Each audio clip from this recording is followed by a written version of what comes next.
Deb and Brian, welcome to the Easy Conversations podcast. Thank you for joining me this morning. I'm looking forward to our discussion. We've been able to touch offline a couple of times and talk through the work you guys are doing and your individual stories, which I think is very compelling, especially in this space of suicide.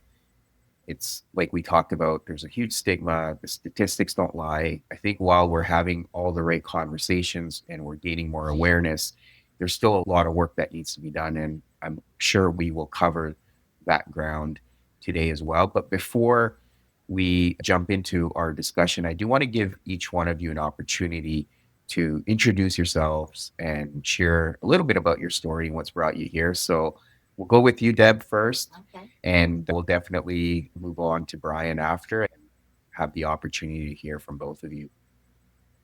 My name is Deborah Susan. I did write an autobiography and released that publication in 2019. It came out in February. And it really is what I point to give myself the right to talk about suicide and suicide prevention. I was 19 when I was very serious, and I definitely wanted to end my life. And I took every pill in the house and put it down with a bottle of vodka. And I remember passing out as the fireman was picking me up, and I thought I was in heaven because he had the most crystal blue eyes I've ever seen. And then I passed out. And I came to once in the hospital as well while they were making me clear my stomach.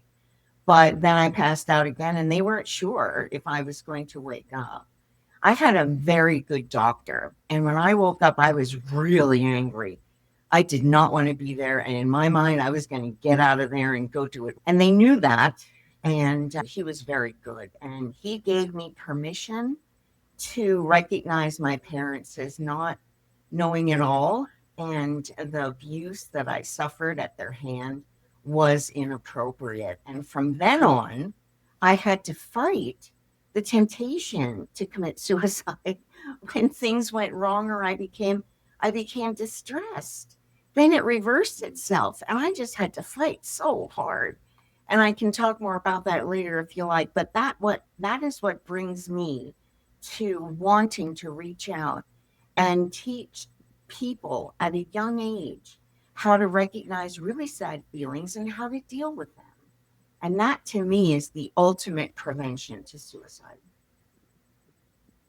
Yeah, thank you, Deb. I appreciate you sharing that. And definitely, there's a lot of questions I want to ask you, but I do also want to give Brian a chance to share his story, and then we'll get into our larger discussion. All Yes. right, I'm Brian Wardell, and I'm the co-creator of this program for early prevention with Deborah. I attempted suicide in 2019. I was older than 19 years old, but yeah, I attempted suicide in 2019 by jumping. I felt that I had nothing to offer the world, that my life would just be a burden on others and they would resent me for it and I would be miserable. And the best play with the bad hand. And thankfully, I survived. Also, thanks to some wonderful doctors, thanks to the love and unflinching and non judgmental support of friends and family, they brought me back and made me realize that my the depression and the anxiety that I'd suffered with through my life had really just lied to me. And I didn't realize how bad off my situation was until it was too late. And I thought that killing myself was, like I said, the best course of action. Um, And so, yeah, this is something that's very important to me. I want to help other people to get an idea of how to cope with those feelings, how to avoid those pitfalls long before they reach the stage where they would consider taking their own lives. And so I think that's something that we can do, and it's so important. So thank you. Mhm. Yeah, thank you, Brian. And Just to follow up, because I know when you and I had chatted previously, you'd shared your story, but there was an element that you'd shared, which is very important, I think, to highlight here. You talk about the love and support you received after, but that day when you were on your way to attempt suicide, you had mentioned that you'd also avoided eye contact with anyone because that would have perhaps made you change your mind. Why was that something that you had definitely considered and avoided that day? Yeah, I was thinking that I was going to go jump off a train bridge onto land, not into water. But yeah, I had fixed my purpose. Yeah, like I said, I thought that what I was doing was right. But Mm, I also believed quite surely that if anyone saw me, if they looked into my eyes, they'd see that haunted, despairing emotion, and that they would try to stop me. They would suss out what I was going to do and try to stop me, and then my resolve, my focus would break, and they would that would prevent me from doing what I had convinced myself was necessary. So that's why I tried to avoid people's attention without looking like I was avoiding people's attention. Fly casual, as yes. Sam Yeah. Solis says. Well, no, I appreciate that. And Deb, coming back to you, I know when you talked about your story, and this is not meant to use any dates, your attempted suicide was in the 70s. And what was the awareness like at that time? And what have you seen over the years in terms of the shift? I know you had mentioned that the doctor you that was there was definitely good and aware of what was happening. But how have you noticed the shift? What's changed over the years? In the area where I was at the time, which was rural Pennsylvania, we weren't in a coal mining town, but we were in a farming area. And Yeah. so your nearest neighbor was at least a couple acres away. And so it was very isolated. And suicide was quite popular in that area. And understandably, children were to be seen and not heard. And we were backslapped anytime we spoke when we weren't supposed to. And that was the way it was in those days. All kids were treated that way. And some of them thrived in that. I did not, but some did. And when the doctor talked to me, he actually had my father come in. My mom wouldn't come. My mom wouldn't even come in for the meeting. But my dad came and just played his typical games, wide eyed, innocent. We don't understand why she's like this. We are so good to her and we've given her everything and that sort of thing. I just flipped Yeah. out. Started throwing things. And so he got my dad out of there as fast as he could. And then when I Yeah. calmed down, he said, Deborah, some people were never meant to be parents. And I just sat back because this was the first time anyone had ever recognized that I was being treated inappropriately. It was people treated their animals better than they were treating me. And Yeah. so in those days, like I said, it was very popular. You heard a lot about it, but nobody talked about it outside of Mm, if you were in talking to a doctor about it. And the yeah. changes from that time on, I periodically went into therapy. Now, that started at age 19. And it wasn't until I was 62 years of age that I found a therapist that offered me the EMDR therapy. And Mm-hmm. that is what gave me healing. And I Mm-hmm. still have the desire. I still feel the desire when things go wrong or when things are tough. Oh, I could just end this. And I just step out, Yeah. but it's way in the back now. It's not out here in front of me directing my life and thoughts and being anymore. But it's still there because I have the neural pathways. So they're going to be there Mm-hmm. forever. But now I have healing, and that trauma that I experienced as a kid has been properly processed. because of the EMDR therapy. So what changes have happened? EMDR was huge. And initially they called PTSD shell shock, and then they called it battle fatigue. And then they finally reached PTSD. And they also learned that civilians could have PTSD due to traumatic upbringing in their homes. So that's just really broad strokes and specifically to me and my experience. Yeah, no, thank you for sharing all that. And I'm really glad you touched on a couple of things in your own experience, because it's never too late to heal, right? As you said, in your 60s, you were able to get EMDR. So it's never too late. So for anyone that's listening, there's always time. And the other piece you touched on, the EMDR is so powerful. I've did myself. I'm training to become EMDR certified. I really believe in that form of therapy, because what I've noticed is you're able to reframe these traumatic situations very quickly, and they're powerful. And that's what I really appreciate about that modality. So thank you for sharing that. And then, Brian, I know if you're willing to talk about the consequences that you suffered from your attempt physically, and how you've been able to make sense of even that experience, because one can look at it and say a failed attempt, but now I have something else to be angry and resentful for, and maybe I need to try again. So what was that shift for you? And if you're able to share a little bit more about your own experience there. Well, I certainly can. Yeah, because I attempted suicide by jumping. I suffered a lot of permanent injuries, broke both femurs and my right arm. I broke both forearm bones and the humerus, certain other injuries. But I also, the injury to my lower right leg ended up requiring amputation. I'm in a wheelchair most of the time. I have a prosthetic leg. You can make it out in the back there.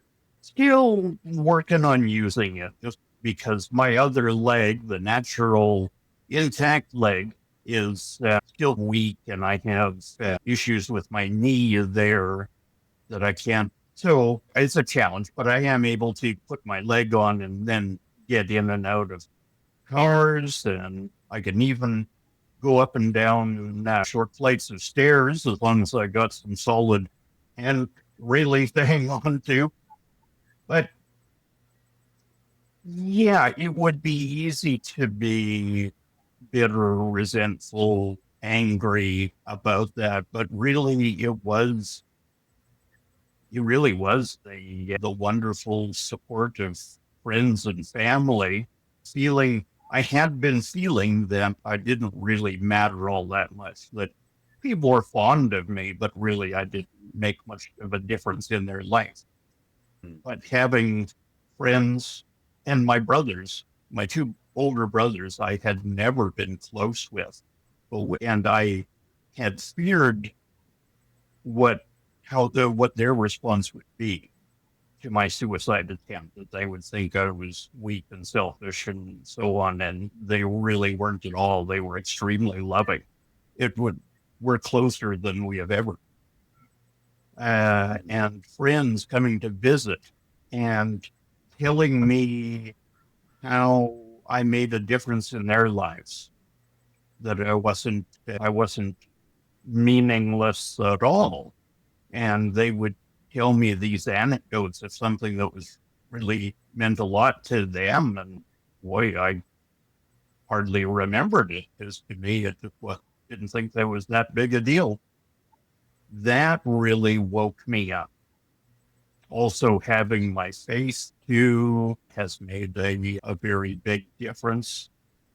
It's a lot of things. I was able to get on the ACE program, assured income for the severely handicapped. So I have a stable income. It's hardly enough to get rich on, but I have a stable income. I have affordable housing, and boy, those are great antidepressants right there. So that's made a big difference to me and helped me really try to get my life back.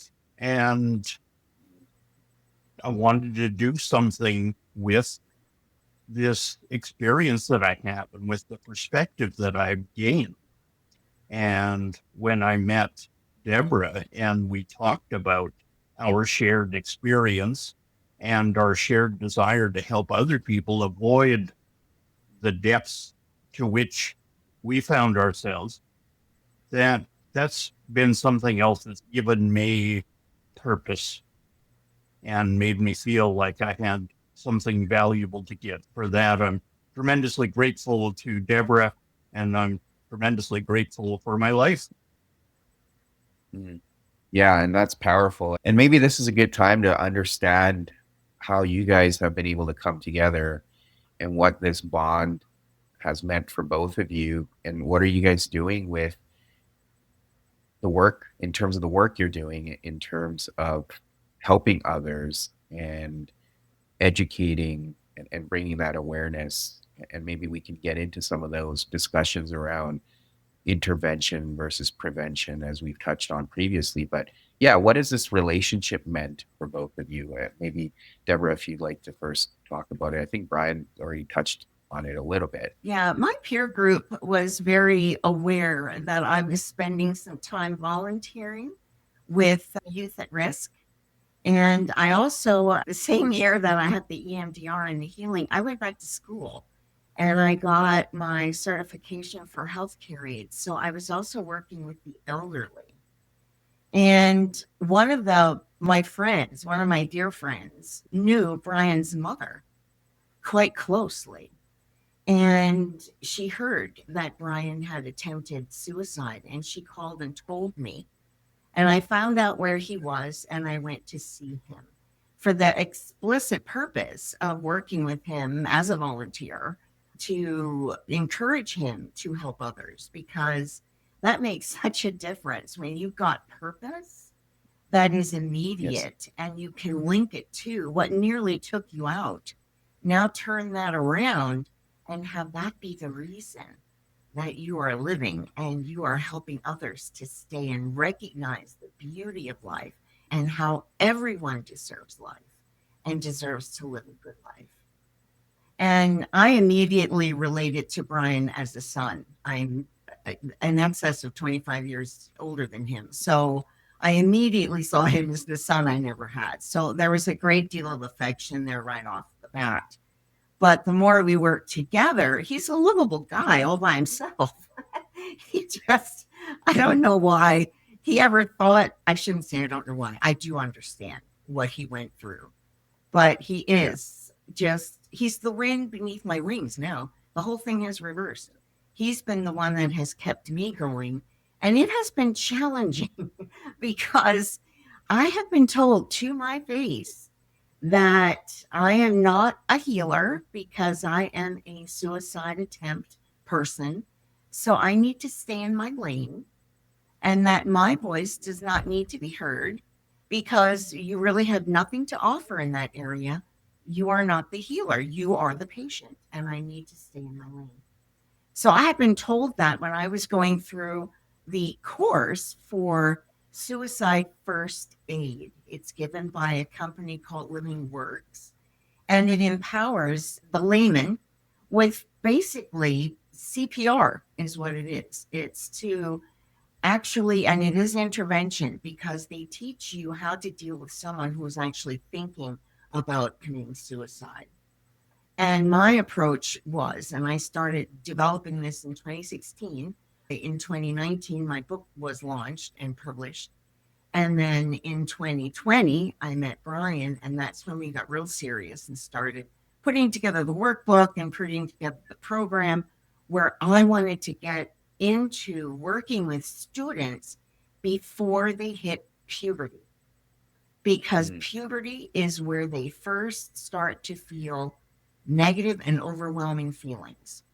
And if they understand how to deal with that properly and easily, I think we can see suicide go extinct. When the 8-year-olds of today, if they take our program, graduate at age 18, they will never consider suicide as a solution. Yeah, I appreciate that. And just a follow-up question, because in general, and again, I can only speak for myself, there's moments of doubt where I'm questioning, okay, am I in the right space? Do I know what I'm talking about? Am I in over my head? But then to hear that from other people, that can definitely, for me, make it even more challenging. So how have you been able to silence the critics and continue on this path where you know this is what you're meant to do and you truly believe in your mission? I think number one is at my age now, I told people that I'm working with, I'm going to make this happen or I'm going to die first. And at this age, that's the only choice. Those are the only two options left. But how have I silenced them? By recognizing that they are quite simply ignorant. And what I mean is they haven't looked at depth to what we have to say. If they took the time to look at our program, to take the workbook and sit down with the instructional video, it's 1 hour. Yes, that sounds long, but for parents, this is 1 hour a year that you should spend with your kids talking about feelings and how to deal with them. And the workbook gives a tangible tool. So, how have I silenced them?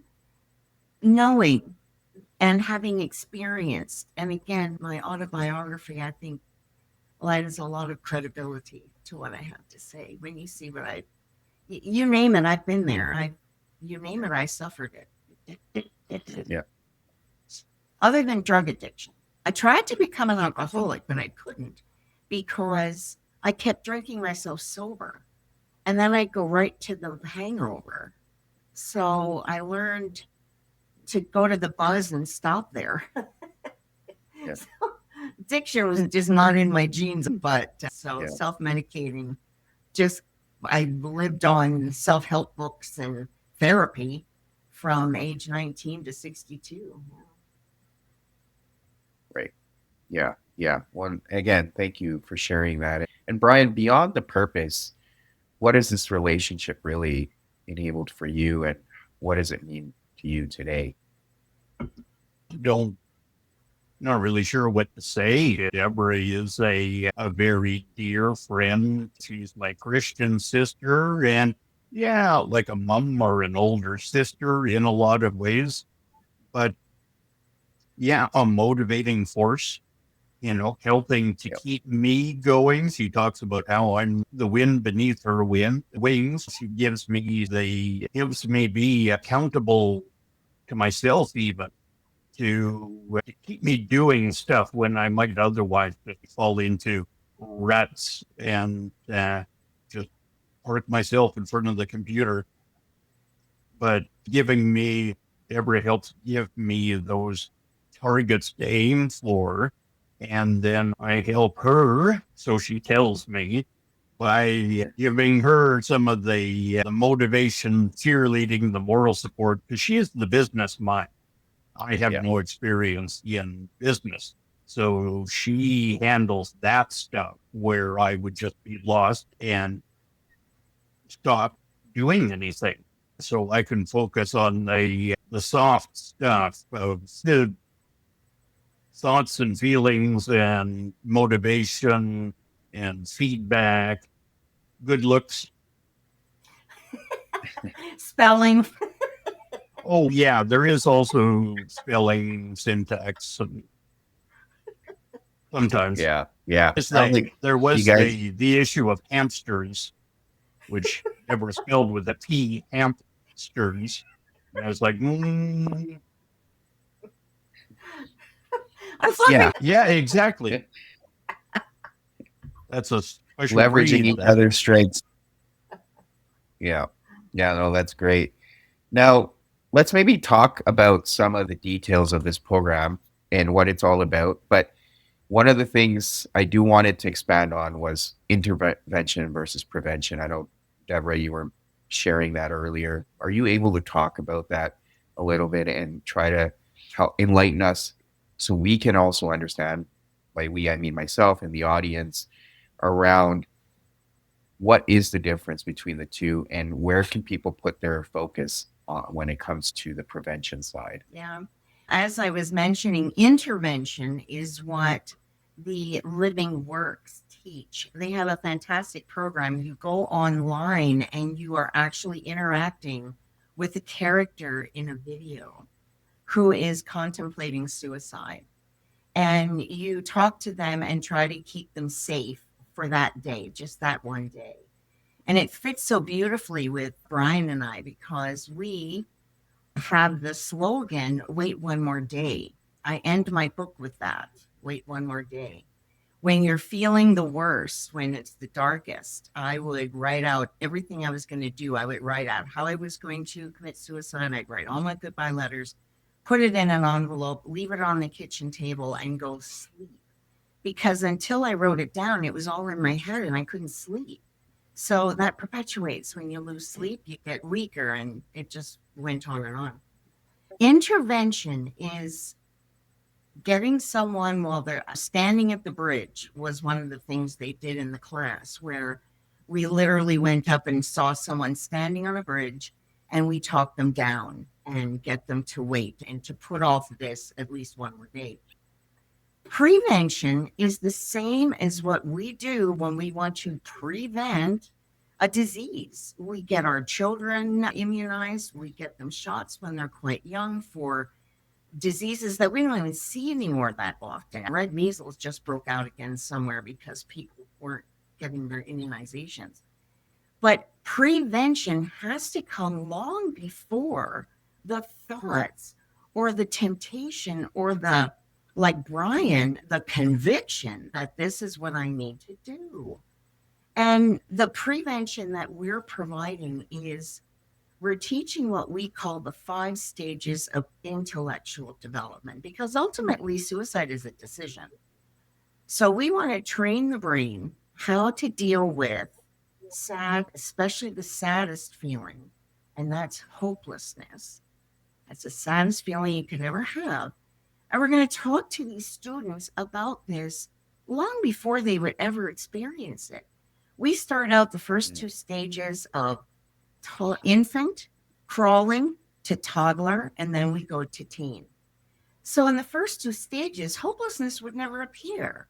A child that age would never feel hopeless and cognitively recognize it as that. So it happens in the teen years. So you've got to get them before, like age 8, 9, 10, 11, 12, in that age group. Now, my grandson will be 9 this July. He is just now coming into the emotional and the capability of understanding our program. And I've been showing it to him a little piece at a time, just little pieces at a time.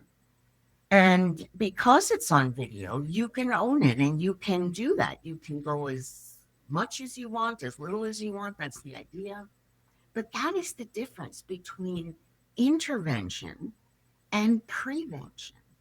Prevention has to come in long before, just like we get our flu shot, long before we have the flu, and hopefully we don't get it. So it's the same idea. Yeah, no, thank you for that. And picking up on the theme of hopelessness, one of the things you had mentioned to me, and maybe Brian, if you can help us understand, when you're working with people who are survivors of hopelessness, right? So whether it was an attempt or if someone's lost a loved one, does that entail? What does that look like? And how are you able to help people make sense of it after something so significant has happened? Our work is geared towards this early prevention. We're not focused on the survivors. We are the survivors of hopelessness. And we're using Yes. that experience to help others where we have gone. So our work isn't really with those who are suicidal or who are grieved. Certainly, we'd be willing to talk to those people. be very happy to, but our focus is on the, Yeah, no, for I'm sure. sorry, did that So, answer your question? yes, absolutely. And then let's talk about the other piece. And I know you touched on it briefly, Deborah, but the 5 stages of the intellectual development, are you able to expand on that? And I think it goes back to the idea of working with the youth and identifying those preventative measures. But why is that? Why are those 5 stages so crucial to for parents or caretakers to understand as well? The idea is that it gives you the big picture. It's really wonderful to watch people ages 8, 9, and 10 recall their baby years. And I took a lot of responsibility and with my daughter as well, and kept her in tune with her child and how she was evolving and how she was growing, and helped her to have that self-awareness. If they don't have some kind of guidance on self-awareness before they reach their teen years or preteens, self-awareness can get overactive. And so then they're off the deep end, right? And then it's tough to pull them back. It's like gravity's working against you at that point. But the 5 stages starts out, of course, with infant. Child crawling is the image that we have on our video as we're teaching him. The next one is toddler. Again, 2 stages where hopelessness doesn't appear. Then we go into the teen years. Now, the first stage is called you don't know, but you don't know you don't know. Quite simply, you don't know what you don't know. And that stage repeats every time you go into a new aspect of life. The second stage is you still don't know, but now you recognize that you don't know. And that's when toddlers start asking why. They start asking questions. Now they have a bit of an idea that there's more than what they see and they want more. It teaches us that human beings want to learn. They want to know. The third one is the one we can get stuck in, and it repeats itself through your whole life. It's called you still don't know, but you think you do. Mm. We've all been there. In fact, when they said, make a video, Deb. Yeah. Did we think we knew? We laughed about that through the whole Oh, yeah. anyway. But that's where teens are at. They still don't know, but they think they do because they have a lot of book learning now. They've had a lot of schooling up to now. And they have become aware of themselves and aware enough to judge others and choose fashion and project what they like.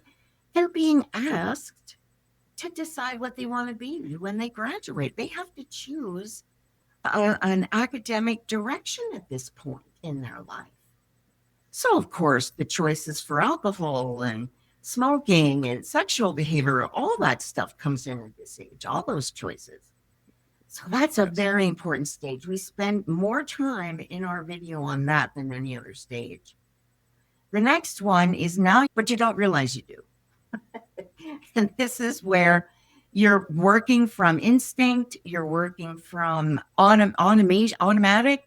A lot of students at this stage will feel imposter syndrome because everything has happened for them. They've been put into circumstances, they've done really well, but they don't know why they're doing well. And people often say, he was the star of the football team. Why did he try to commit suicide? And that's why, because they go into imposter. They don't know what to do and how to keep that going because they're on top.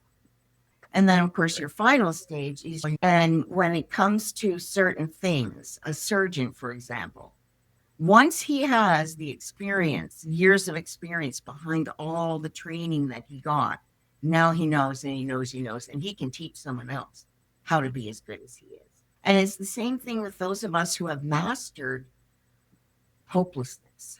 We've mastered it, and we can show you how to master it. Yeah, thank you. And Brian, what would you offer to someone? Because I see this a lot of the times when people are navigating situations, very similar to how you were sharing that things will be a lot easier if I'm gone. I'm just a burden and my existence doesn't mean anything. What would you offer to someone who's in that mindset and that's where their thinking is leading them? I would certainly want to, I would want to refer them to crisis lines, professional help, something beyond my education. Well, what could I also give to someone like that?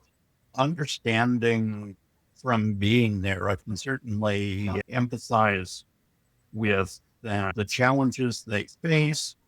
I can help them, like I mentioned before, avoid the mistakes I made where I was thinking that I was doing okay. Actually, I think I'm going to get through this. I think I'm managing. And I really wasn't. I was isolating myself. And I thought my social life was pretty good because I was on social media a lot and interacting with people there. But really, I was just liking posts and making short comments. That's not socializing. And so I was deceiving myself and I didn't recognize those steps. And I could help people recognize where their behavior might be making their situation worse. But certainly, yes, I would want to refer them to qualified professionals. I'm not going to say that that I'm the same as a medical expert, but I can Yeah. speak with the voice of experience of someone who's been there. Military veterans suffering from PTSD are often counseled by other veterans because they feel comfortable opening up to someone who has Right. similar experiences to theirs. That's where I can help. Yeah, and that's something really important to highlight because that sense of belonging and understanding is so important when you feel so alone that no one's going to understand what I'm going through. I'm the only one going through this. And the other thing that you touched on, which is also crucial here, is it's so easy to isolate in today's world, but feel like we're not isolated, right? Like you said, I could be on social media and feel like I'm still connecting with people, but there's something different about that in-person human connection. And we can isolate ourselves, unfortunately, and to your point, have that deception that, oh, I'm not doing anything wrong. I'm still keeping up with things. And on paper, things seem to be okay. But there's this deeper longing to connect with the self inside, and we don't often do that. So I think that's something worth highlighting as well. If I Now, may just say, to, I compared it that being on social media is like candy. It might be readily accessible and it might be tasty, but it's not real nutrition. But you can fill up on candy and feel like you're full, feel like you're fed and satisfied, but it's not good for you. yeah, Too much is not too much is bad for you. yeah, yeah, absolutely. So bringing things together now, I know we touched on the program, but what can people do? Like, how can people find you guys online or even find the program if they're interested to learn more? And what kind of support are you guys looking for to get this more traction? We have our website is survivorsofhopelessness.com. That is the landing page. Now, our main website is Let's Render Suicide Extinct. But when we went for advertising, the ad agency said, no, you can't use the word suicide in any advertising. In fact, you're not even supposed to use it in conversation on the internet, on Facebook or anything like that. It'll be pulled. We decided on Survivors of Hopelessness because hopelessness is the last step. Once a person reaches hopelessness, that hopelessness shuts down their number one instinct to survive. It shuts it down, it paralyzes it, it drowns it, it does whatever it needs to do to get that person to make that final fatal step. So survivorsofhopelessness.com has information you can access our program in a bundle. It's available with the video and 3 workbooks in PDF format. And you can download everything for one price and you got it. I highly recommend that you do that, but contact us and we'll send you the hard copy of the workbooks. The hard copy workbook gives the student the tangible connection to the information. It opens up to an 11 by 17 sheet of paper folded in half, and there's lots of room in there for students to draw, write, take notes. And depending on what age they're starting, it's going to look different, but it will be theirs. The first thing I have them do is number the pages. I didn't number the pages because I wanted the student to number the pages of their own book so that it becomes their own. And that's the first thing we do. Now, when it comes off on a PDF, of course, it prints off on 8.5 by 11 paper. So then you would just put the pages side by side that would normally open up as 11 by 17.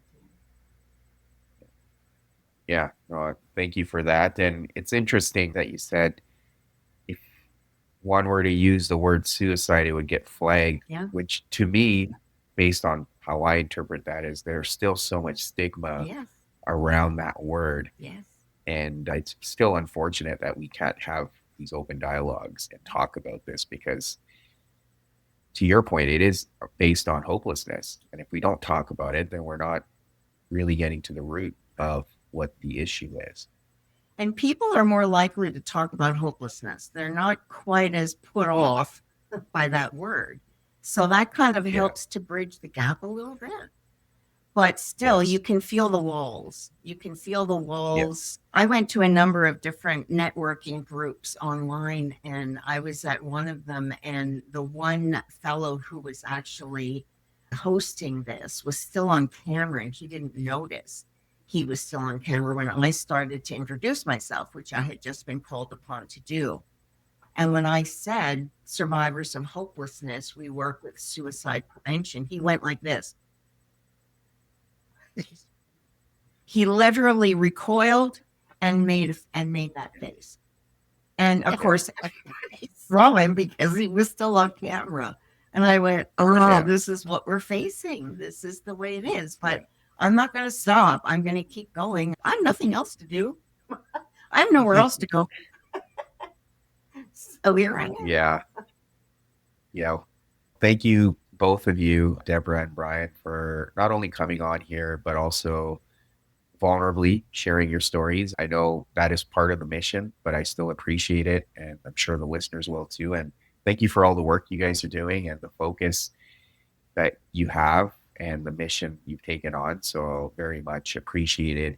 Is there anything else either one of you would like to add that we didn't touch on and perhaps even share with the listeners? You did ask what we need for support. And what we need is for people to go and purchase the program and share it with their students.